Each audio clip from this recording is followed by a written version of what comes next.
الحمد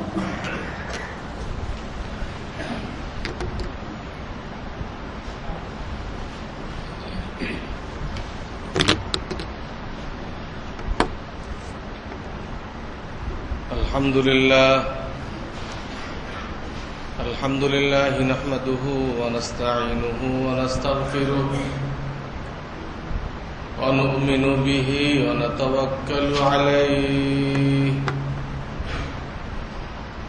ونعوذ بالله من شرور أنفسنا ومن سيئات أعمالنا من يهده الله فلا مضل له ومن يضلل فلا هادي له ونشهد أن لا إله إلا الله وحده لا شريك له ونشهد أن سيدنا ومولانا محمدا عبده ورسوله صلى الله تعالى عليه وعلى آله وأصحابه وبارك وسلم أما بعد فأعوذ بالله من الشيطان الرجيم بسم الله الرحمن الرحيم والذين جاهدوا فينا لنهدينهم سبلنا وإن الله لمع المحسنين.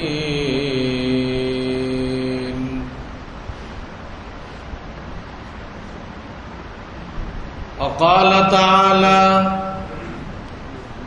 وأن ليس للإنسان إلا ما سعى وأن سعيه سوف يرى.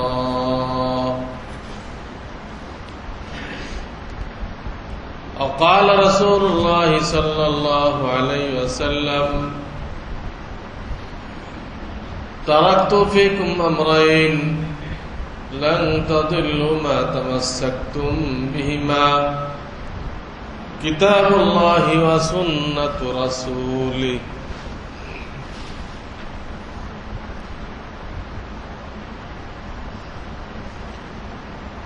أو كما قال رسول الله صلى الله عليه وسلم. বুজুর্গান মুহতারাম, আল্লাহ রাব্বুল আলামিন আমাদেরকে আখিরি নবী সাল্লাল্লাহু আলাইহি ওয়াসাল্লাম সাইয়্যিদুল মুরসালিন, সমস্ত নবীদের সর্দার, সেই আখিরি নবীর আখিরি উম্মতের কাতারে শামিল করেছেন। আলহামদুলিল্লাহ। এবং আল্লাহ রাব্বুল আলামিন আমাদেরকে মেহেরবানি করে তার প্রতি, তার নবী রসুল, আসমানি কিতাব, এগুলোর উপরে ঈমান আনার তৌফিক দান করেছেন। আলহামদুলিল্লাহ। এগুলো অনেক বড় বড় নেয়ামত। আমরা মুফতে পেয়েছি, এই জন্য আমরা বুঝতে পারি না বা আমাদের মনেও থাকে না। এই জন্য খানা খাওয়ার দোয়ার সাথে এটা জুড়ে দেওয়া হয়েছে। আমাদের মনে থাকে না, আল্লাহ যে ঈমান দিলেন, আমাদেরকে হেদায়েত দান করলেন, যে বিশাল নেয়ামত, যেহেতু আমরা পৈতৃক সূত্রটা পেয়ে গেছি, এর জন্য আমাদের কোনো জান মালের কুরবানি লাগে নাই, এই জন্য এটা অনুভূতিও থাকে না। এইদিকে খেয়াল করে অন্য একটা জিনিসের সাথে আল্লাহ তাআলা জুড়ে দিছে, তাতে বারবার এটা স্মরণ হয়। খানা খাওয়ার পরে আমরা যে দোয়া পড়ি, আলহামদুলিল্লাহিল্লাযী আত'আমানা ওয়া সাকানা ওয়া জা'আলানা মিনাল মুসলিমিন, সমস্ত প্রশংসা ওই আল্লাহ তাআলার জন্য, যিনি আমাকে খাওয়াইলেন, পান করাইলেন এবং আমাকে মুসলমান বানাইলেন, মুসলমানের কাতারে সামিল হওয়ার তৌফিক দান করলেন। আমাদের অনেকেরই বুঝে আসে না যে আগেরটার সাথে কি মিল হলো। আল্লাহ এবং আল্লাহ রসুলের কথার ভিতরে সাংঘাতিক মিল থাকে। খানা খাওয়াইলো, পানি পান করাইলো, তার সাথে আমাদেরকে ঈমান দান করেছেন, ইসলাম দান করেছেন, কি মিল হল?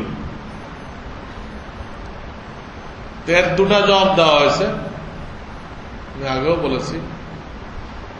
একটা জবাব যদি মিল নাও থাকে তবু এটা এই জন্য বলার দরকার যে এই নেয়ামতটা আমাদের মনে থাকে না। আল্লাহ যে ঈমান দান করেছেন এটা মনে থাকে না। খানা তো খাইতে হয়, একদিনে কয়েকবার খাইতে হয়,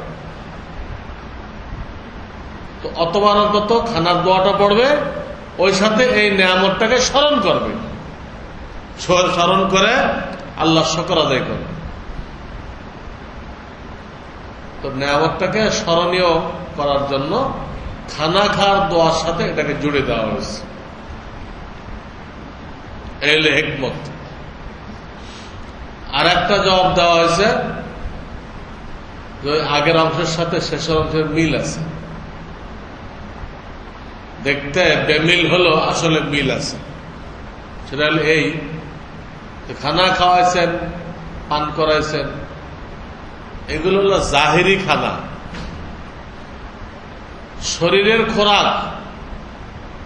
কিন্তু ঈমান আর ইসলাম যে দান করেছেন এটা বাতিনি খানা, এটা রুহের খোরাক। তো শরীরের খোরাকের সাথে রুহের খোরাকের একটা সামঞ্জস্য থাকবে না? শরীরের মধ্যেই তো রুহটা, শরীরটাকে চালু রাখছে কে? রুহ। রুহ নেই, শরীর বেকার পড়ে থাকবে। আমরা যেরকম গাড়ি ব্যবহার করি, এটা দিয়ে এদিক ওদিক যাই, রুহ এরকম তার বাহন হিসেবে এই বডিটা ব্যবহার করতেছে। চালক হলো রুহ, কল চালক। ওই চালকের গাড়ি হলো আমাদের বডি। ওই চালক কইতেছে চলো, তো পাওয়া চলতেছে। ওই চালক কইতেছে দেখো, ওটা দেখতেছি আমরা। ওই চালক বলতেছে খাও, তো খাইতেছি। ফয়সালা তো ওখান থেকে আসতেছে। শরীরের রাজা কাল বা রুহকে শরীরের রাজা বলা হচ্ছে। এই জন্য আমাদের প্রিয় নবী মুহাম্মদ রাসূলুল্লাহ সাল্লাল্লাহু আলাইহি ওয়াসাল্লাম বলেছেন, আলা ইন্না ফিল জাসাদি লামুযগাতান ইযা সালুহাত সালুহাল জাসাদু কুল্লুহু ওয়া ইযা ফাসাদাত ফাসাদাল জাসাদু কুল্লুহু। আলা, হে উম্মত শোনো, কান লাগাই শোনো, তোমার শরীরের মধ্যে এক টুকরা গোশত আছে। হ্যাঁ, ওটাই কল। আর ওটা যত চলতেছে তো রুহটা আছে। তো চলাটাই রুহের প্রমাণ। চলা যদি বন্ধ হবে তো রুহ আর জাসমে থাকবে না, এই শরীরে রুহ আর থাকবে না। তো আল্লাহর হাবিব সাল্লাল্লাহু আলাইহি সাল্লাম বলতেছেন যে এই একটা টুকরা আছে, গোশতের টুকরা, এইটাকে যদি তুমি সহি করতে পারো, ঠিক করতে পারো, তাহলে তোমার শরীরের সমস্ত আমল ঠিক হয়ে যাবে। আর এইটাকে যদি তুমি নষ্ট করে ফেলো, কাজে লাগাইতে না পারো, তো তোমার সব গলত হয়ে যাবে।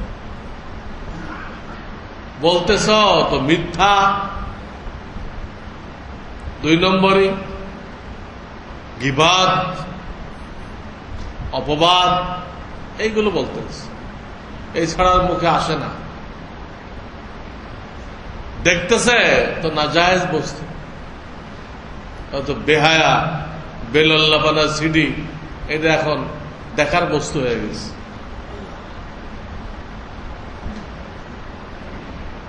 যারা সাধারণ ঘৃণার চাহিদা নজরে পড়লেও মনে চোখ ফেরাই নিবে, সেইটা এখন আমাদের সমাজের যুবক যুবতীদের সবচেয়ে প্রিয় জিনিস। এটা নাউযুবিল্লাহ মিন যালিক। আমাদের মেজাজ নষ্ট হয়ে গেছে। ইবলিস নামক সাপে এমন দংশন করছে, যেগুলো না দেখার সেগুলো দেখতেছি, যেগুলো না শোনার ওইগুলো শুনতেছি, যেগুলো না খাওয়ার ওগুলো খাইতেছি, যেগুলো না চিন্তা করার ওটা চিন্তা করতেছি, যে কারবার না করার ওই কারবারটাই করতেছি। ডেস্টিনি 2000 হারাম। এখন টুপি লাগাই এটা শুরু করছে, আর মানুষকে দাওয়াত দিচ্ছে হারামের দিকে। শেয়ার বাজার এখন তো পুরা জুয়া, একদম জুয়া হয়ে গেছে। শরিয়াতে যারা জায়েজ বলা হয়েছে এর কোনো অস্তিত্বই পাওয়া যেতেছে না, টোটাল জুয়া হয়ে গেছে। কিন্তু মানুষ স্রোতের মতো ওখানে যাইতেছে। আর আজকে দেখলাম সেখানে নাকি স্রোতের মতো টাকা আসতেছে, লাফ দিয়ে টাকা বাড়তেছে। এইভাবে বাড়ার সাথে শরিয়াতের সাথে কোনো সম্পর্ক নেই। শরিয়াতেও শেয়ার বাজার আছে, সেটা বছরে একবার ঘোষণা করা হবে। কোম্পানির লাভ হয়ে থাকলে ওই লাভের ভিত্তিতে আমার শেয়ার এত টাকা ছিল, এত টাকা হয়েছে। যে কোম্পানি যখন হিসাব করবে তো তার লাভের ভিত্তিতে লাভটা ওই শেয়ারের উপর ভাগ হবে, একবার বলা হবে বছরে। এইখানে ডেলি ডেলি দাম বাড়তেছে আর কমতেছে। আর যারা যত কৃত্রিম ভাবে বাটপারি করতে পারতেছে তাদের এখানে গ্রাহক বেশি আসতেছে, পুরোটাই কিন্তু বাটপারি। নাউযুবিল্লাহ। কৃত্রিম ভাবে চাহিদা সৃষ্টি করা হইতেছে। তো পিছনে থেকে যারা করতেছে তারা যখন নাকি এই জনগণের টাকাগুলো নিয়ে কেটে পড়বে, জনগণের টাকা নিয়ে এই কৃত্রিম চাহিদা সৃষ্টিকারীরা কেটে পড়বে, তাহলে লসটা কে খাবে? হাজার হাজার লোক এই টাকার স্রোত দেখে এখানে ঝাঁপায় পড়তেছে। হালাল হারাম তোদের মাথার 100 মাইলের মধ্যে নেই। হালাল হারাম চিন্তা করবে, যে হালাল হারাম চিন্তা করলেও অনেক দুর্ঘটনা থেকে মানুষ বেঁচে যাবে, অনেক দুর্ঘটনা থেকে এটা মানুষ সেফ থাকবে যদি হালাল পথে চলে। কিন্তু এখন তো তাদের হালাল হারাম চিন্তা করার কোনো অবসর নেই। বললে তার চোখ মোটা মোটা হয়ে যাবে। বলেন কেউ তো এইরকম টাকা আসতেছে স্রোতের মতো, এগুলো নিব না আমরা, পরে কে দিবে? পরে কে দিবে? আপনি তো সব খোয়ায় রাস্তায় বসে দেবেন। যারা কলকাঠি নাড়তেছে তারা যখন সরে পড়বে তো 3000 টাকা শেয়ার 100 টাকায় চলে আসবে, আবার 100 টাকা মাঝখান দিয়ে প্রত্যেকটা শেয়ারের বিনিময় 2900 টাকা ওই সমস্ত লোকেরা নিয়ে কেটে পড়ছে। এগুলো দায়িত্ব ছিল দেশের যারা জিম্মাদার, তাদের দায়িত্ব ছিল এইভাবে জনগণ যাতে প্রতারিত না হয়, জনগণকে বাঁচানো। জনগণ তো বেকুব হবেই, আল্লাহ কোরআনে বলে দিচ্ছেন যে আমি অধিকাংশ মানুষকে আকল দেই নাই। ওয়ালাকিন্না আকসারান নাসি লা ইয়াকিলুন ওয়ালাকিন্না আকসারান নাসি লা ইয়ালামুন। কোরআনে বারবার বলতেছে অধিকাংশ মানুষ বুঝে না, এদের আকল নেই। এই আয়াতটা কতবার দোহরেছে, ওয়ালাকিন্না আকসারান নাসি লা ইয়ালামুন। আকসার মানে অধিকাংশ, নাস মানে মানুষ, অধিকাংশ মানুষ লা ইয়ালামুন, জানে না, লা ইয়াকিলুন, বোঝে না। এইসব আয়াতের কারণে তো গণতন্ত্র কুফরিতন্ত্র হয়েছে। তুমি যে অধিকাংশ রায় দিয়ে কাজ করতেছ, অধিকাংশ মানুষ তো বেবুঝ, বুঝে না, গলতটা বুঝে। আর জ্ঞানী গুণী তো লাখে একজন, তো তার বুঝ তো তুমি নিবা না, তুমি নিবা পাগলদের বুঝ, তো কি চলবে? আমি আমার কিতাব লিমানে লিখছি যে গণতন্ত্র দিয়ে যদি একটা প্রাইমারি চালাইতে চাই, এটাও চলবে না। গণতন্ত্র দিয়ে যদি কেউ চায় একটা প্রাইমারি স্কুল চালাইবে, চালাইতে পারবে। পুরা এলাকায় ভোট দিয়ে কারে প্রধান শিক্ষক নিয়োগ করা হবে, ভোট দিবে, তো সব মাঝিরা কি ভোট দেবে? কারে প্রধান শিক্ষক নিয়োগ করা যায় এই মাঝিরা কেমনি বুঝবে? ওরাই তো বেশি, রিক্সাওয়ালারা বেশি, তো প্রধান শিক্ষক কারে কয়? এটা তর্জমা তো জানে না। প্রধান শিক্ষক কি, প্রধান ঝাড়ুদার কি, পার্থক্য করবে কেমনে? প্রধান শিক্ষক কোনটা, প্রধান ঝাড়ুদার কোনটা? সব উল্টা পাল্টা দিবে, দিলে এক পাগল ছাগল প্রধান শিক্ষক হয়ে যাবে। কি চলবে এখন? তো এমন একটা বাজে জিনিস যেটা দিয়ে বিশ্বকে ইহুদিরা দখল করে নিছে, তাদের মর্জি মতো লোক বসাই দিচ্ছে, তাদের স্বার্থ রক্ষা করে দিচ্ছে। এমন একটা অসার জিনিস, অপদার্থ জিনিস। তো এই আয়াত দ্বারা বোঝা যাচ্ছে অধিকাংশ মানুষ আকল রাখে না। এই জন্য সবাইকে বলা হয়েছে জ্ঞানী লোকদের সওয়াত উঠাও, তোমার আকল নেই, কোনো ক্ষতি হবে না। তোমাদের আকল না থাকে কোনো ক্ষতি হবে না, তোমার আকল ওয়ালাকে মুরব্বী বানাও, তার পরামর্শে চলো। 100 লোকের কাছে লাইট নেই, কোনো ক্ষতি নেই, একজন লাইট ওয়ালাকে ফলো করুক। অন্ধকারে 100 লোক চলতেছে, কারো কাছে লাইট নেই, অসুবিধা নেই।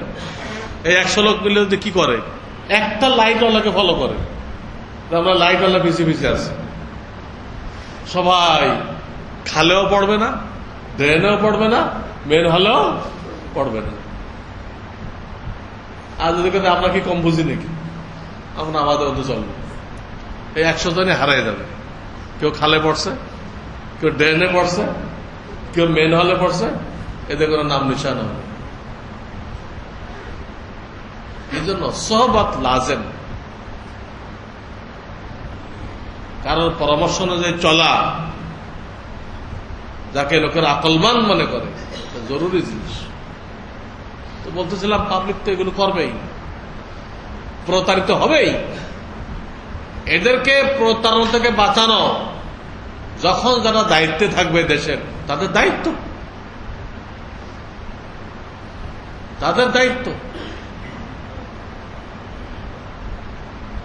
তারা না করলে দায়ী থাকবে। তারা যদি প্রতারকদেরকে সুযোগ দেয়, তারা দায়ী থাকবে। তো এইভাবে চলছে, আজীব আজীব ঘটনা ঘটতেছে। তো বলতেছিলাম এই কলবকে সহি করতে না পারলে সব গলত। চাওয়া গলত, চোখ দিতে চাইতেছে, শোনা গলত, কথা বলতেছে গলত, খানা গলত, হাত দিয়ে ধরতেছে গলত, ব্যবসা বাণিজ্য করতেছে গলত, সব গলত। ওয়াইদা ফাসাদাত ফাসাদাল জাসাদু কুল্লু। এই জন্য এইটাকে ঠিক করতে হবে। কল শরীরের রাজা, এদের ঠিক হয়ে গেল তো প্রজারা অটোমেটিক ঠিক হয়ে যাবে। দেশের রাজা যদি আসে আল্লাহওয়ালা, পুরো দেশ আল্লাহওয়ালা হয়ে যাবে। প্রত্যেকটা গ্রামে সে একটা মাদ্রাসা করে দিবে, বাধ্যতামূলক করে দেবে প্রত্যেকটা মানুষকে। এতে কোরআন শিখতে হবে, এলেম শিখতে হবে। মাসাইল না শিখে, বেচা কেনার মাসাইল না শিখে কোন দোকানদার দোকান খুলতে পারবে না। তুই দোকানদারি করতে পারছো, মাসলা জানো? তোমার ফারুক বাজারে ঘুরতেন আর দোকানদারদেরকে মাসআলা জিজ্ঞেস করতেন। কেউ বলতে না পারলে তার দোকান বন্ধ করাই দিতেন। কেন দোকানে বসছো? মানুষকে হারাম খাওয়াইবা, তোমার রিজিকটা হারাম করে ফেলবা। তো আল্লাহওয়ালা লোক যদি ক্ষমতায় আসে, পুরো দেশ আল্লাহওয়ালা হয়ে যায়। আর নাসু আল্লাহ দিন মুলুকিহিম, এগুলো বলা হয় মানুষ তো তার বাদশার দিনের উপরে চলে, বাদশার চাহিদা যে ধরনের হয়, মানুষও ওই মন মানসিকতার হয়ে যায়। তো এই জন্য দিলকে সহি করা সবচেয়ে আহাম, সবচেয়ে গুরুত্বপূর্ণ। এই কারণেই 1,24,000 পয়গম্বর আসছেন আলাইহিমুস সালাম দুনিয়াতে। প্রত্যেকের মেহনতের একই তরিকা ছিল। আইসেই কেউ বলে নাই যে কারবার ছড়ো, এই করো, সে করো, এগুলো কিচ্ছু বলে নাই। প্রত্যেকটা নবী এসে তার দিলের উপরে মেহনত করছেন, ইমান শিখাইছেন, যাতে কলবের ভিতরে আল্লাহ থাকে, দুনিয়া না থাকে, মাল না থাকে। কলবের ভিতরে আল্লাহ থাকবে, আল্লাহর অস্তিত্ব, আল্লাহর মহব্বত থাকবে, যে আল্লাহ থেকে সবকিছু হয়, মালের থেকে হয় না, মালের থেকে হয় না, শপিং মলের থেকেও হয় না, মিল ইন্ডাস্ট্রি থেকেও হয় না। আল্লাহ যদি চায় তাহলে হবে, তা নাহলে জান দিয়ে দেওয়া যাবে, কাজ কিছুই হবে না। তো আগে তার দিল ঠিক করছেন, তারপরে বলছেন যে এটা হালাল, এটা হারাম, এই ব্যবসা বাণিজ্য করো, এটা করো না, এটা পরে কইছেন। তো যেহেতু দিল ঠিক হয়ে গেছে, এখন শুধু শুনতে যা দেরি, আমল করতে দেরি নেই। হারাম শুনলে ওকে পিঠাইও নিয়ে যেতে পারবে না। হারাম, আল্লাহ রসুল হারাম করে দিছে, যত লাভ দেখুক কখনো এখানে যাবে না, যাবে না। মাকরু, মাকরু মানে অপছন্দনীয়। আমরা তো খুঁজি যে হুজুর এটা মাকরু তাহারিমি না মাকরু তানজি, আমরা প্রশ্ন করি, সেই প্রশ্ন করবে না। কারণ মাকরুর অর্থ অপছন্দনীয়। কার নিকটে অপছন্দনীয়? আল্লাহর নিকট। তা আল্লাহর নিকট যদি অপছন্দনীয় হয়, সেটা বড় মকরু না ছোট মকরু? আমার দরকারটা কি? হ্যাঁ, অপছন্দনীয় কার কাছে? আল্লাহর কাছে। তিনি আর করবো কেন? আল্লাহর কাছে অপছন্দনীয়।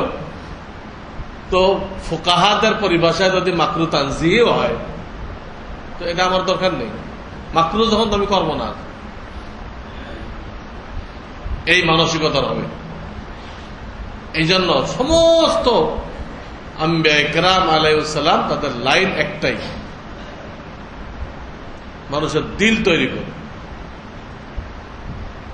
দিলের মধ্যে আল্লাহকে বসাও, আল্লাহ থেকে হয়।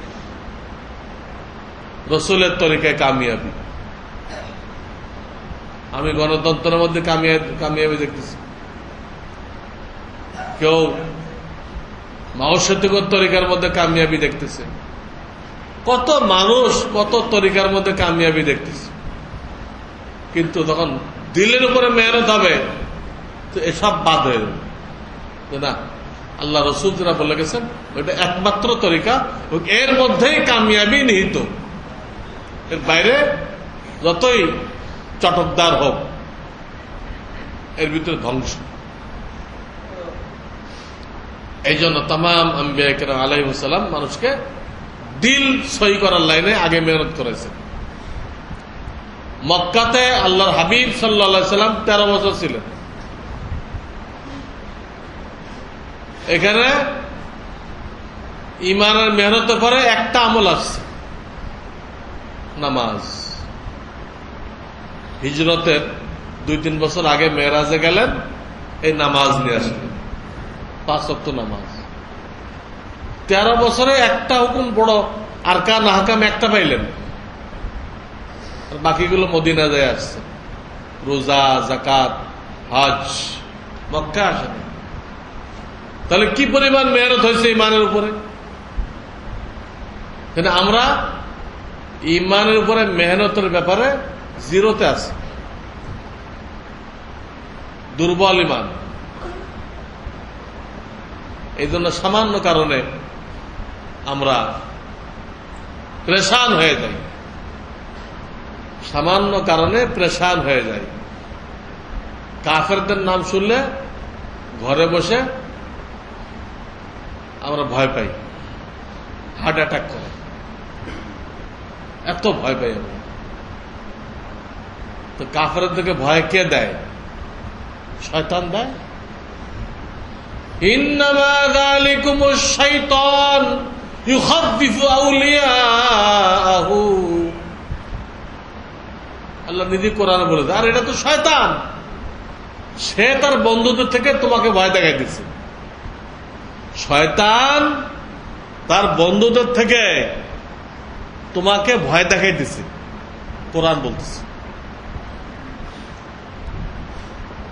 ইন্নামা যালিকুমুশ শাইতান ইউখাফফিফু আউলিয়াহু।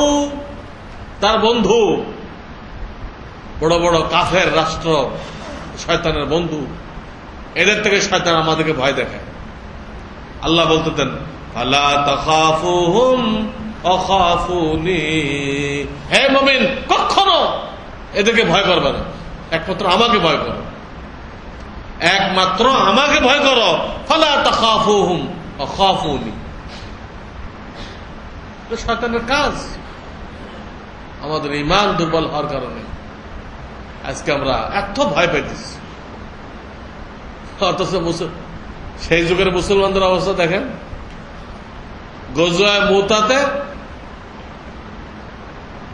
3000 সাহাবী আর 2 লক্ষ খ্রিস্টান। তো মুসলমান 3000, খ্রিস্টান 2 লক্ষ। আমরা হলে তো রাত্রে পালাই চলে আসতাম, এটা সম্ভবপর না। 2 লাখের সাথে 3000 কি করবে? কোনো অঙ্কে আসে না। আমাদের যে ক্যালকুলেশন, এতে এটা করে হিসাবে পড়ে না। তারা মোকাবেলা করছেন এবং সেই যুদ্ধে হুজুরের 3 জনের নাম বলছিলেন, অমুক শহীদ হয়ে গেলে অমুক কমান্ডার হবে, সে শহীদ হয়ে গেলে ওই 3 জন শহীদ হয়ে গেছে। এই যুদ্ধের 1 মাস আগে খালেদ ইবনে ওলীদ রাদিয়াল্লাহু তাআলা আনহু, উনি মুসলমান হয়েছেন 1 মাস আগে এই তলোয়ার কাফেরদের পক্ষে ছিল। আজকে সেই তলোয়ার কাদের পক্ষে? মুসলমানদের পক্ষে। দ্বিতীয় দিনে মুসলমানদের জয়লাভ হয়ে গেল। উনি খালি ওই সৈন্যদের সিরিয়াল পরিবর্তন করে দিয়েছিল।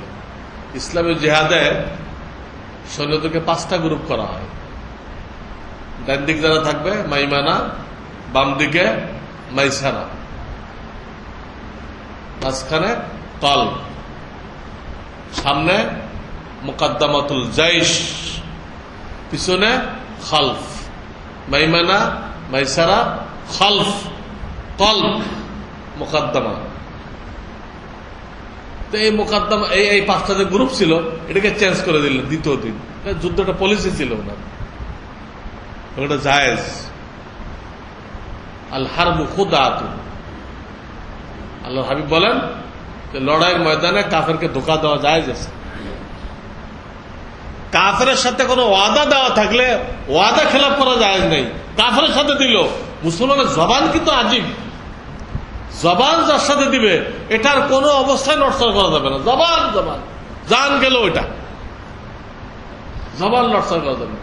জবান দেওয়া এক জিনিস, আরটা হলো যুদ্ধের পলিসি। এখানে তো কারোর সাথে আমরা জবান দিই নাই, আমরা যে সিরিয়াল বানাইছি এই সিরিয়াল ঠিক থাকবে, এর কোনো অর্ডার তো হয়নি। কিন্তু পরের দিন এই সিরিয়াল পাল্টাই দিলে কাফেররা ভয় পেয়ে গেল।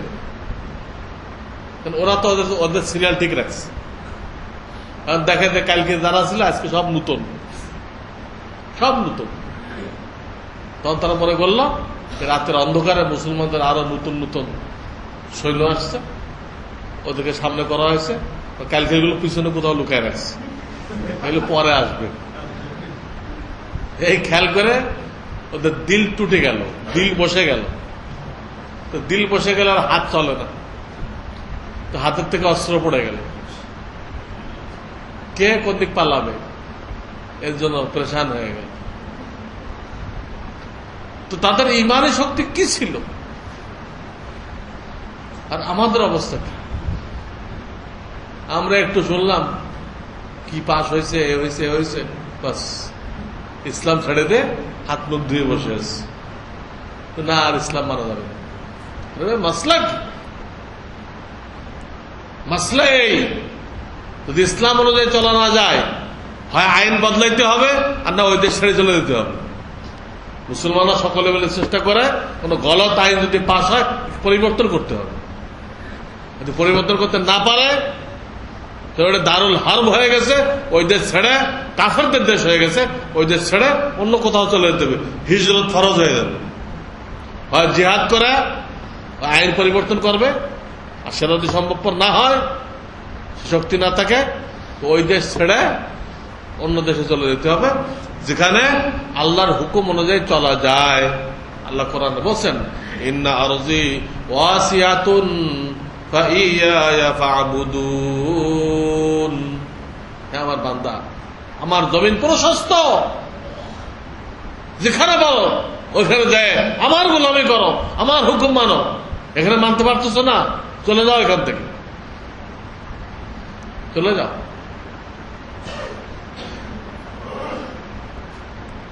পরিষ্কার, ইসলামের হুকুম পরিষ্কার। তো বলতেছিলাম, দিলের উপরে মেহনত করে দিলকে তৈরি করা এবং আল্লাহর হুকুম মানার জন্য আল্লাহ ওয়ালাদের সহবত উঠানো, এটা হলো জরুরি। আমি তো বলছি, অধিকাংশ মানুষ তারা জ্ঞান গরিমা রাখে না যে আল্লাহ সৃষ্টি করেছেন, তিনি বলে দিয়েছেন। এই জন্য সহবত, জ্ঞানী লোকের, আল্লাহ ওয়ালাদের সহবত, তাদের সাথে সম্পর্ক রাখা, তাদের কাছে জিজ্ঞাসা করে করে চলা, এটা আল্লাহ কোরআনে বারবার জোর দিয়েছে, যাতে আমরা ধ্বংসের লাইনে না যাই। তো আমাদের থেকে আল্লাহ তাআলা একটা ত্যাগ চেয়েছেন, কোরবানি চেয়েছেন, মুজাহাদা চেয়েছেন। আমি আগেও বলেছি যে যত ধর্ম আছে,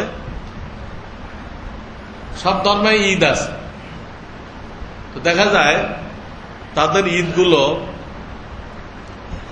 তাদের কোন ঐতিহাসিক ঘটনার সাথে জড়িত। তাদের পূর্বপুরুষরা কোন বড় একটা কিছু করে গেছে, তার সাথে ঈদ জড়িত। হিন্দুদের যত পূজা আছে, খ্রিস্টানদের বড়দিন আছে, সব ঐতিহাসিক ঘটনার সাথে জড়িত। কিন্তু আমাদের ধর্মে আল্লাহ রাব্বুল আলামিন যে ঈদ দিয়েছেন, ঐতিহাসিক ঘটনার সাথে না, আমাদের ইবাদত বন্দেগীর সাথে জড়িত।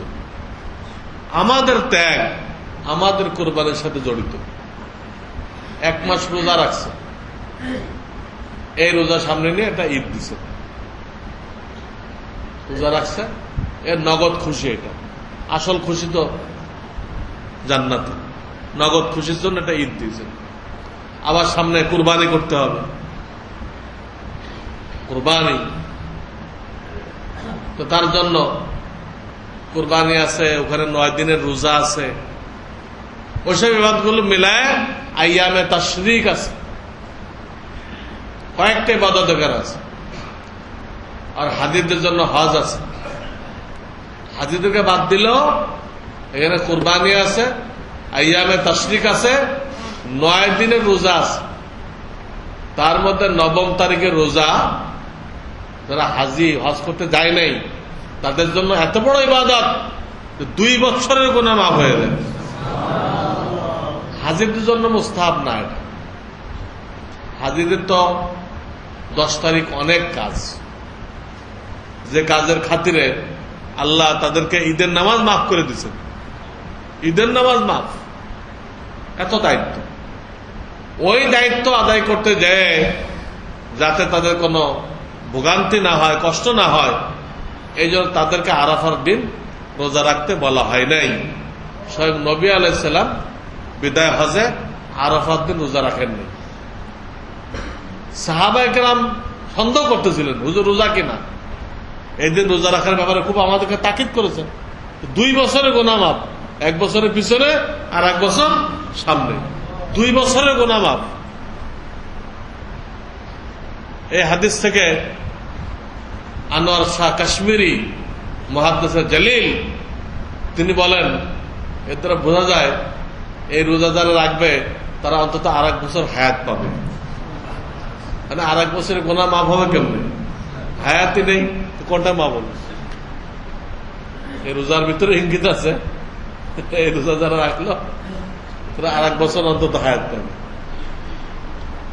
তো এখানে এই কতগুলো জিনিস আছে। তো নবী আলাইহিস সালামের রোজা নিয়ে সন্দেহ করতেছিল, পুরুষরা তর্ক বিতর্ক করতেছিল। তখন একজন মহিলা সাহাবী এটা হল করে দিল। একজন মহিলা সাহাবী তিনি তর্ক বিতর্ক ছাড়াই হল করে দিল। আব্দুল্লাহ ইবনে আব্বাসের মা উনি বললেন কি, 1 পেয়ালা দুধ কাউকে দিয়ে নবী আলাইহিস সালামের কাছে পাঠিয়ে দিলেন। হুজুর কি করে এটা? হুজুর খেয়ে ফেললেন, দুধটাকে পান করলেন। তো জিজ্ঞাসা করা ছাড়াই মশলা হল হয়ে গেল, হুজুরের রোজা না। হাজিদের জন্য ওই দিনের রোজা নেই, আমাদের জন্য এই হুকুম। এখানে কতগুলো ইবাদত, এই রোজা, ওই রাতগুলো খুব ফজিলাত, 9 জিলহজ পর্যন্ত এগুলোকে লাইলাতুল কদরের কাছাকাছি বলা হয়েছে। তো এই রাতগুলো ফজিলাত, দিনগুলো ফজিলাত, আইয়ামে তাশরিক, কুরবানি, এই ইবাদতগুলো সামনে নিয়ে ওর শুকরানা একটা ঈদ দেওয়া হয়েছে। তো দুটো জায়গায় আমাদের কোরবানির উপরে, আমাদের ইবাদতের উপরে ঈদ দেওয়া হয়েছে। আমাদের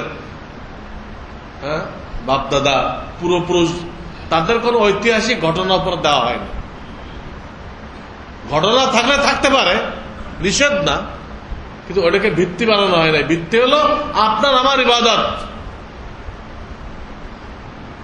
এখানে বিরাট সবক দেওয়া হয়েছে যে পূর্বপুরুষদের কোরবানি তোমাদের কোনো ফায়দা আসবে না, তারা কোরবানি করে গেছে, আল্লাহর কাছে পাবে। তো ওইটা তোমাদের কোনো কাজে আসবে না, তুমি কি করছো ওটা তোমার কাজে আসবে। এই জন্য আয়াত পড়ছে, আল্লাযীনা জাহাদু ফীনা লানাহদিয়ান্নাহুম সুবুলানা ওয়া ইন্নাল্লাহা লামাআল মুহসিনিন। আমাকে পাওয়ার জন্য যারা কুরবানি করবে, ত্যাগ স্বীকার করবে, জান মাল নিয়ে মেহনত করবে, আল্লাহ বলেন তার জন্য আমি হেদায়েতের রাস্তা খুলে দেব। কিন্তু তার আগে শর্ত লাগানো হয়েছে কুরবানি, জান মালের কুরবানি। তুজাহিদুনা ফী সাবিলিল্লাহি বিআমওয়ালিকুম ওয়া আনফুসিকুম যালিকুম খায়রুল লাকুম ইন কুনতুম তা'লামুন। জানও আল্লাহর দেওয়া, মালও আল্লাহর দেওয়া, কিন্তু কিছুক্ষণ আপনাকে এটা মালিক বানাই দিয়েছে কিছুক্ষণের জন্য। তুমি এগুলোকে কিভাবে ব্যবহার করো, আল্লাহর হুকুম মতো না শয়তানের হুকুম মতো, এটা আল্লাহ দেখতে চায়। এটাই পরীক্ষা। সাময়িক মালিকানা দিয়ে আমার জানকে, আমার সময়কে আমি কিভাবে ব্যবহার করতেছি, আমার মালকে আমি কিভাবে খরচ করতেছি, কিভাবে আয় করতেছি, আল্লাহ দেখতে চান। এটাই পরীক্ষা, এটাই পরীক্ষা। যে নাকি মনে করবে যে না আসল মালিকানা আল্লাহ, আসল মালিকানা কার? আমাকে তাহলে দেখতে চাইছি আমি কিভাবে ব্যবহার করি। আমি আসল মালিক যে তার হুকুম মতো ব্যবহার করব। পরীক্ষায় পাশ হয়ে গেল। আর যে নাকি মনে করে আমি মালিক, দেহ আমার, সিদ্ধান্ত আমার, তো বেঈমান হয়ে গেল। দেহ আমার, সিদ্ধান্ত আমার, মাল আমার, সিদ্ধান্ত আমার। আরে কই থেকে মাল পাইলে তুমি? বাপের থেকে। বাপ কোথায় পাইল? মাল আল্লাহ দেয়, বাপে দিতে পারে, আল্লাহ দেয় নেওয়ালা। তাহলে এই কথাটাই কুফরি কথা। মাল আমার, সিদ্ধান্ত আমার। মাল আল্লাহর, সিদ্ধান্ত তার। আপনার শরীরের মালিকানাও কার? আল্লাহ, সিদ্ধান্ত তার। কিন্তু ইন্না লিল্লাহি পড়া হয়, কি অর্থ? ইন্না লিল্লাহি, আমি এবং আমার কাছে যা আছে সব আল্লাহর মালিকানা। এলো ইন্না লিল্লাহি, তর্জমা হয় আমি এবং আমার যা কিছু আছে সবকিছুর মালিকানা আল্লাহ। তো মালিকানা যেন আল্লাহর মানলেন, তো তার কথা হবে না? আপনার বাড়িতে চাকর রাখছেন, সে তার ইচ্ছা মতো খরচ করবে না আপনার ইচ্ছা মতো খরচ করবে? এটা লোক চাকর রাখছেন। আপনি ইলিশ মাছ কিনতে গেছেন, হ্যাঁ গরু গোষ্ঠ কিনে আছে, তার বুঝবেন তো আপনি মানবেন? এটা মানবেন না। চাকরকে একদম বাতিল করে দিবেন, খাম খেয়ালি, বলে একটা করে একটা। এই জন্য আমরা তো চাকরেরও নিছি, ওই চাকরেরও কিন্তু স্বাধীনতা আছে, আমাদের ওইটুক স্বাধীনতাও নেই। এই জন্য বলা হয়েছে আর দুনিয়া সিজনুল মুমিন, দুনিয়া মুমিনের জন্য জেলখানা। চাকরেরও যতটুকু স্বাধীনতা আছে ওটুকু আমাদেরকে দেওয়া হয় নাই এই 60 বছরের হায়াতে। কোন স্বাধীনতা নেই, আল্লাহর হুকুম, নবীজের তরিকা। এইভাবে তারা চলবে, আল্লাহর মাল, আল্লাহর জান আল্লাহর হুকুম মতো ব্যয় করবে। আল্লাহ তাদেরকে জান্নাতের রাস্তা দেখাবেন, হেদায়েতের রাস্তা দেখাবেন। হ্যাঁ, আল্লাযীনা জাহাদু ফীনা লানাহদিয়ান্নাহুম সুবুলানা। আল্লাহ যখন রূহগুলোকে তৈরি করছিলেন এবং রূহের জগতে ওয়াদা নিয়েছিলেন, আলাস্তু বিরাব্বিকুম, ওয়াদা নিয়েছিলেন।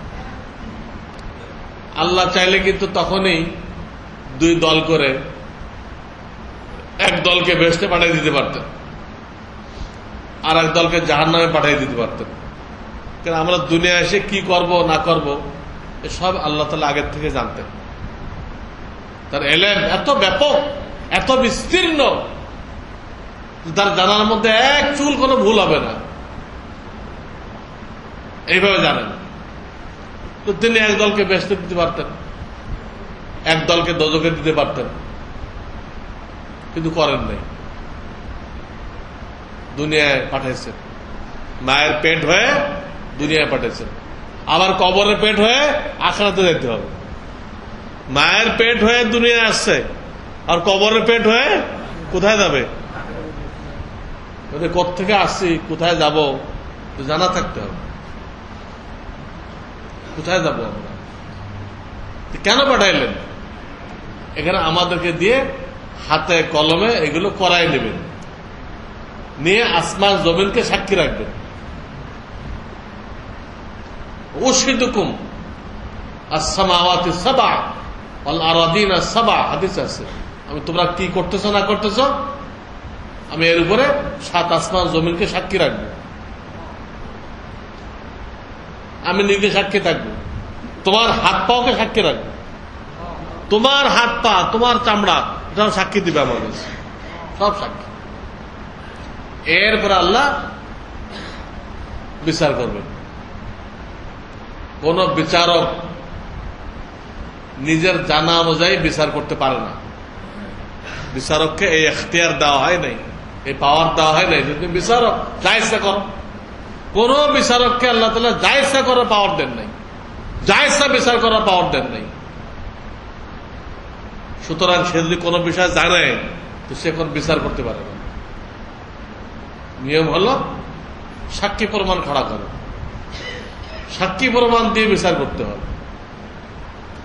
স্বয়ং রব্বুল আলামিন করেন নাই এটা, তিনি সব জানেন, ওই জানা অনুযায়ী বিচার করেন নাই। আসমান জমিনকে সাক্ষী খাড়া করছেন, আমার কাছে দিয়ে প্র্যাকটিক্যাল কাজ করায়, সাক্ষী দাঁড় করায়, তারপরে কাউকে জান্নাতে দিবেন, কাউকে জাহান্নামে দিবেন। তখন কারো কিছু বলার থাকবে না। যদি রুহের জগৎ থেকে পাঠাই দিত এক গ্রুপকে জান্নাতে আর এক গ্রুপকে জাহান্নামে, তো জাহান্নামেরা আপত্তি করতো, তাহলে আমাদেরকে বেহেশতে দিলেন না। কয় না, তোমরা দুনিয়াতে গেলে খারাপ করতে, তাহলে দিয়ে তো দেখলেন না। যে আমাদেরকে দুনিয়াতে দিতেন, দেখতেন আমরা কি পরিমাণ তবলিগ করতাম আর মসজিদ বানাইতাম। এরা আর কয়টা বানাইছে? এরা এরকম কত রকম কথা বলতো সেই সময়, আমাদের দিয়ে দেখতেন। এখন তো আর বলার কোনো কায়দা নেই, আল্লাহ চান্স দিয়ে দিচ্ছেন। কে কি করতেছে সব নোট হইতেছে, সব নোট হইতেছে। এখন কেমনে কইবে? এখন যাদেরকে দোজকে দিবে হে কেমনে বলবে না আমাদের যদি সুযোগ দিতেন, হ্যাঁ আমি সব করে আসতাম। কিছুই তো করো নাই, তো 60 বছর সুযোগ দিয়েছিলাম, সারাদিন খালি টেলিভিশনে দেখছে আর শেয়ার বাজারতে হারাম কামাইছে। এই তো করছে। আল্লাহ তকদির রাখছে হাটকে হেফাজত করার জন্য। তকদির রাখছে কেন? এটা অনেক ফায়দা। তকদিরের উপর ইমান আনতে হয়, হাটের হেফাজত হয়। বিশাল কিছু পাইলেন, আপনি অতিরিক্ত খুশি হবেন না, হাট ফেল করবেন না। আবার বিরাট কোন বিপদ হয়ে গেল, একসাথে সব আগুন লেগে পুড়ে টুড়ে শেষ, আপনি ছাড়ান কেউ নেই, ঘর দুয়ার বিবি বাচ্চা সব শেষ, তবে হাট ফেল করবেন না। তকদিরে লেখা ছিল। আমি যদি মরতাম কি করার ছিল? আমি যদি ঘরের মধ্যে থাকতাম আর ওদের সাথে পুড়ে মরতাম তো কি করার ছিল? কিছু করার নেই, আল্লাহ ফয়সালা দাঁড়িয়ে হবে। এই এক কথাতে সব হালকা হয়ে যায়, আসান হয়ে যায়। তো আল্লাহ তাআলা তো তকদির দিয়ে আমাদের হাটকে হেফাজত করতেছে, আমাদেরকে সুস্থ রাখতেছে। কিন্তু কাফেররা যে শেয়ার বাজার চালু করছে, এতে তো যারা হার্টের রুগী না, এরা হার্টের রুগী হয়ে যাবে। কারণ বছরে একবার দাম বাড়বে শেয়ারের, আর এদের প্রত্যেকদিন দাম বাড়তেছে আর কমতেছে। পাতা খুললে কেউ খুশি হইতেছে, কেউ দুঃখিত হইতেছে। প্রত্যেকদিন হার্টের উপর প্রেশার পড়তেছে। এই হার্টের উপরে প্রেশার পড়তে পড়তে সে পরে হার্টের রুগী হয়ে যাবে। পরে যে 3000 টাকাটা 1000 টাকা হবে, যে হার্ট অ্যাটাক করে মারা যাবে, রুগী হবে এবং সে মারা যাবে। মারার ব্যবস্থা করছে। শরীয়তের বাইরে গেলে এইভাবে পড়তে হয়। তার মারার জন্য আর কারোর দরকার নেই, নিজেই নিজেকে মারার জন্য যথেষ্ট। বলো তো আল্লাহ রাব্বুল আলামিন আমাদেরকে দুনিয়ায় পাঠাইছেন, স্বাধীনভাবে কাজ করার সুযোগ দিয়েছেন। এখন আর কারো কোনো ওজর চলবে না, হাসরের ময়দানে কোনো ওজর চলবে না। সব তিনি বলে দিয়েছেন যে এটা জান্নাতের রাস্তা, দোজখের রাস্তা। এখন আমরা ইচ্ছা করলে জান্নাতের রাস্তায় চলতে পারি, ইচ্ছা করলে জাহান্নামের রাস্তায় চলতে পারি। আল্লাহ কোনটাই নিষেধ করবে না। এটা পরীক্ষার হল। পরীক্ষার হলে গলত লিখলে কেউ কিছু বলে না, কিন্তু কিয়ামতের দিন যখন রেজাল্ট দেওয়া হবে তখন বুঝে আসবে তারা খামখেয়ালি চলছে, জান মালকে নিজের ইচ্ছা মতো ব্যবহার করছে। দিনের জন্য কোনো মুজাহাদা করে নাই, না ইমানের জন্য মুজাহাদা, না কোরআন সহি করার জন্য মুজাহাদা, নামাজ সহি করার জন্য মুজাহাদা, কোনো মুজাহাদা তারা করে নাই। এরা রেজাল্টের দিন দেখবে তারা সব জিরো, কোনো সাবজেক্টে পাস করতে পারেনি। আমলনামা বাম হাতে চলে আসছে, আমলনামা বাম হাতে চলে আসছে, জাহান্নামের ফয়সালা শোনানো হবে। সব সামনে আসবে, একই ভাবে আসবে, নিশ্চিত আসবে। এই জন্য যে কদিন আল্লাহ হায়াত রাখছেন, আমাদের জান আমাদের মাল আসল মালিকানা দিত আল্লাহ। আমি একজন চাকর হিসেবে কয়েকটা দিন ব্যবহার করব, মালিকের মর্জি মতো ব্যবহার করলে মালিক আমাকে বেহেশতে দিবেন, মালিকের মর্জি ছাড়া ব্যবহার করলে আমাকে শাস্তি দিবেন, দোজখে দিবেন। সহজ সরল হিসাব, হিসাব বহুত সহজ। যারটা তার মর্জি মতো ব্যবহার করতে হবে, তাহলে নিয়ামতকে আরো বাড়াই দিবেন, জান্নাত দান করবেন। আমার মত খাটাইলে, নিজে পণ্ডিতগিরি করলে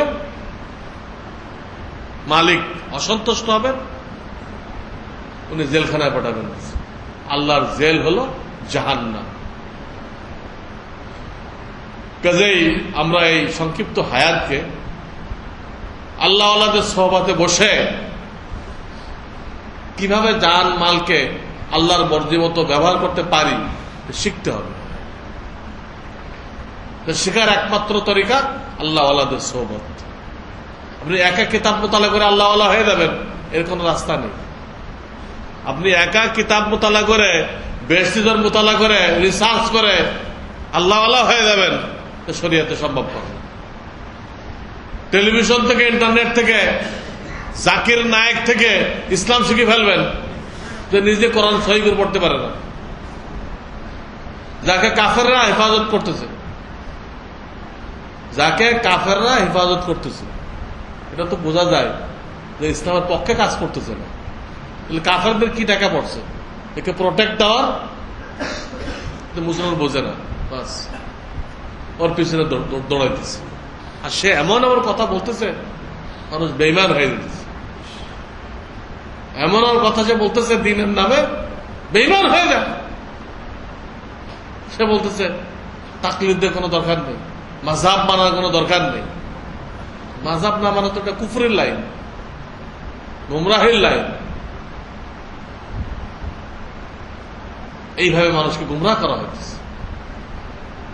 সে বলতে যে জাকাতের টাকা, আমি যে টেলিভিশনে প্রোগ্রাম করি, এখানে কোনো জাকাতের টাকা দাও, অথচ কোন মুফতির ফতোয়ায় তার টেলিভিশনে প্রোগ্রাম করার জন্য তুমি ডাক্তার, চিকিৎসা দাও, তুমি ফতোয়া দিতে আসছো কেন? তা আমরা মুফতি সাহেবরা কি করবো? তা আমরা চিকিৎসা দেই, আমরা তোমার পেট কাটবো। তুমি যদি ফতোয়া দাও তাহলে আমরা তোমার পেট কাটবো, অপারেশন করবো। তোর পেটে কি ঢুকছে? ফতোয়া দিচ্ছ কেন তুমি? প্রত্যেকে তো সাবজেক্টের উপর থাকতে হবে। তোমার মাথা খারাপ না হলে তুমি এটা করতে পারো না। তুমি ডাক্তার হয়ে ফতোয়া দিচ্ছ, মাথা খারাপ না হলে সম্ভবপর না এটা। এই জন্য এইসব ভাবে ইসলাম পাওয়া যাবে না, আল্লাহ আল্লাহ হওয়া যাবে না, গুমরাহ হওয়া যাবে। কিন্তু এই ধরনের যে আল্লাহ আল্লাহ না, যার কাছে সহি ইলম নেই, সে যত চটকদার কথা বলুক, এটা হেদায়েত আসবে, হেদায়েত আসবে। এই জন্য একটাই রাস্তা, দুনিয়ার শুরুতে শেষ পর্যন্ত আল্লাহ আল্লাহদের সোহবতে বসে জরুরি এলেম শিখো, এলেম অনুযায়ী আমলও শিখো। সোহবত দ্বারা উভয়টা একসাথে আসে, এলেমও আসে, এলেম অনুযায়ী আমলও আসে একসাথে। একটাই রাস্তা, আর কোনো বিকল্প নেই। আল্লাহকে পাওয়ার আর কোনো বিকল্প নাই। যারাই বিকল্প খুঁজবে তারা গুমরাহ হয়ে যাবে। আল্লাহ তাআলা আমাদের সকলকে এই সোহবত বোঝার তৌফিক দান করুন। 1 মিনিট একটু বসেন। আমাকে কমিটির পক্ষ থেকে জানানো হয়েছে, আমাদের এখানে এসি লাগানো হয়েছিল, ওই বিলগুলো এখনো পরিশোধ করা সম্ভবপর হয় নাই। কিছু তো দেওয়া হয়েছে কিন্তু কমপ্লিট হয় নাই, তারা প্রেশান করতেছে। এই জন্য যাদেরকে সেদিন দায়িত্ব দেওয়া হয়েছিল তারা একটু বসলে ভালো হয়। ওনারা কতটুকু পারবেন, যদি একান্ত নাই পারেন তাহলে কি সুরত করা যায়, তো বসে এটা ফেসলা করলে ভালো হয়। এবং বাকি সবার কাছে অনুরোধ থাকবে যে আপনারা সকলে যদি কিছু কিছু শরীক হয়ে এই লোনটা শোধ করা যায়, এর ওসিলায় একটু আরামের সাথে বসার সুযোগ হইতেছে। কিন্তু এসি যে লোনটা বাকি আছে শোধ করার জন্য আপনাদের সহযোগিতা চাইতেছি। 2 নম্বর আরেকটা সমস্যা জানলাম, এখানে যে উজুখানায় পানির লাইন আছে, এই লাইন দিয়ে পানি আসতেছে না, অনেকদিন পর জাম হয়ে যায়, শ্যাওলা জমে যায়। তো এখানেও এই কেনা, পাইপ কেনা বা এগুলো মেরামত করতে আনুমানিক 50,000 টাকার একটা বাজেট আসছে। তাহলে এখানে পুরোপুরি পানি মুসল্লিরা পাবেন। অনেকদিন ধরে পানির কষ্ট হইতেছে, ওরা উজু করতে পারে না। তো এটা একটা এস্টিমেট আমাকে দেওয়া হয়েছে এটা তো বহুত বড় ফজিলাতের জিনিস। উজুর পানির ব্যবস্থা করা, যত লোক উজু করবে, নামাজ পড়বে, তারা ব্যবস্থা করলো, তারা ওই উজু এবং নামাজের সব পেয়ে গেল। তো এটার জন্য আপনাদের সহযোগিতা একান্ত জরুরি, দোয়া এবং সহযোগিতা। তো নামাজের পরে এই ডাইন পাশে এখানে রসিদ নিয়ে থাকবে, আপনারা এই দুনু ফান্ডে এসির জন্য যে ঋণ রয়ে গেছে এবং পানির লাইনটা মেরামত করার জন্য যে বাজেট পেশ করলাম 50,000 টাকা, উভয় ব্যাপারে আল্লাহ তাআলা আপনাদেরকে, আমাদের সকলকে সহযোগিতা করার তৌফিক দান করেন। ওয়া আখিরু দাওয়ানা আলহামদুলিল্লাহি রাব্বিল আলামিন।